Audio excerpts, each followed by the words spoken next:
السلام علیکم۔ آج اتوار ہے، مارچ کی 23 اور رمضان کی 22 تاریخ۔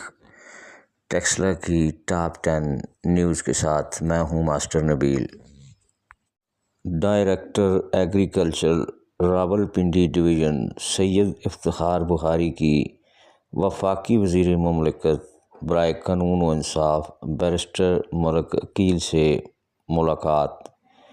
اس موقع پر ان کے ساتھ اسسٹنٹ ڈائریکٹر زراعت توسیع ٹیکسلا ادریس خان، ترجمان وفاقی وزیر مملکت ملک وسیم شہزاد بھی موجود تھے۔ تھانہ کینٹ پولیس کا پیشہ ور غدہ گروں کے خلاف بڑا آپریشن۔ پیشہ ور غدہ گری میں ملوث بڑے گینگ کے خلاف کارروائی۔ منظم انداز میں غدہ گری کا نیٹ ورک چلانے والے 2 ٹھیکیدار گرفتار۔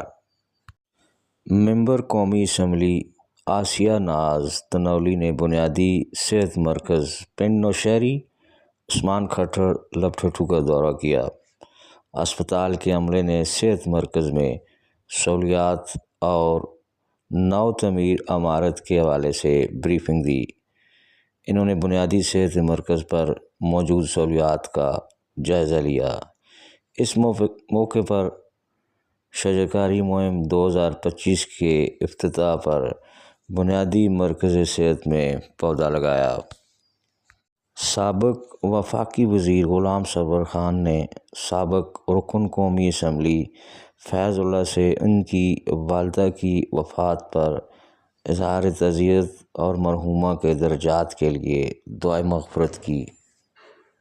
حال ہی میں اٹلی میں ہونے والی اسپیشل ونٹر اولمپکس گیم میں اسپیشل ایجوکیشن اسکول کی اسپیشل گرل شاہ گلون حیات کو بیرسٹر ملک عقیل نے شیلڈ اور نقد انعامات دیے۔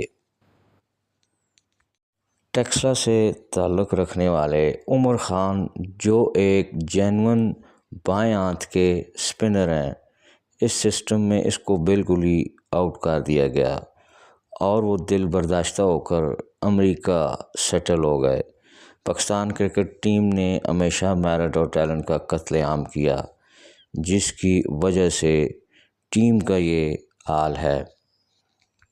اوور ہیڈ برج ٹیکسلا کے نیچے پودے لگانے کا کام شروع کر دیا گیا۔